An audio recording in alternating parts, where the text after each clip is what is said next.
Bien, merci. Oui, la question, est-ce qu'un journaliste peut vivre du journalisme? Today, no room for complacency. It's not a good result, but I think. Cuando uno tiene una idea,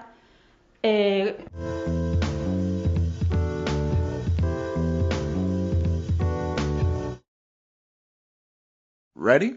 Ready. Abus d'éthique de langage. Bonjour, nous avons aujourd'hui... L'abus d'éthique de langage est dû au manque d'une direction définie. Ce manque de certitude répond à plusieurs facteurs qui s'alimentent les uns les autres.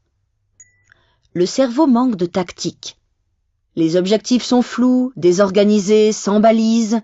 Notre cerveau ne sait pas sur quoi se focaliser concrètement. Déconnexion visuelle. Observez le manque de direction du regard, l'esquive visuelle, et remarquez qu'elle est incapable de soutenir le regard. Manque de support.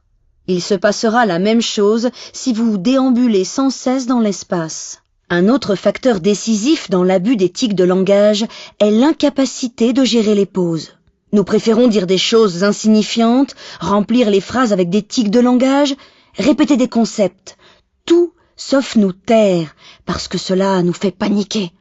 Prosodie. Nous avons supprimé les tics de langage pour que vous puissiez vous rendre compte que l'intonation reste en point de suspension. Bonjour, nous avons aujourd'hui une réunion. Si nous ne fermons pas l'intonation des mots, nous sommes engagés dans une phrase sans but. Pour résoudre les défis. Le cerveau, comme en témoigne l'intonation, est condamné à un exercice continuel de laisser traîner. Luttons contre ces causes. Au lieu de continuer à parler jusqu'à la fin du récit ou de votre respiration, tracez-vous des objectifs courts. Vous donnerez donc ainsi un but à votre cerveau. Fermez les phrases par la prosodie. Si nous ne fermons pas les phrases... pour résoudre les défis... Nous ne fermons pas les idées. Fermez les idées. Pour résoudre les défis. Stabilisez-vous dans l'espace. Adressez l'idée à chacune des personnes de l'auditoire, une par une. Utilisez la pause pour filer les idées, pour sélectionner les mots.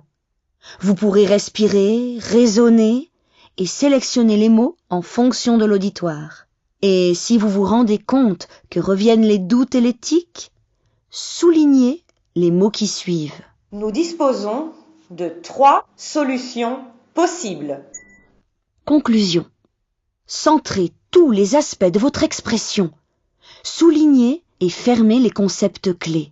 Stabilisez-vous dans l'espace, en fonction des autres et pour les autres. Vous n'aurez alors pas besoin d'éthique et vous vous sentirez sûr de vous et concret.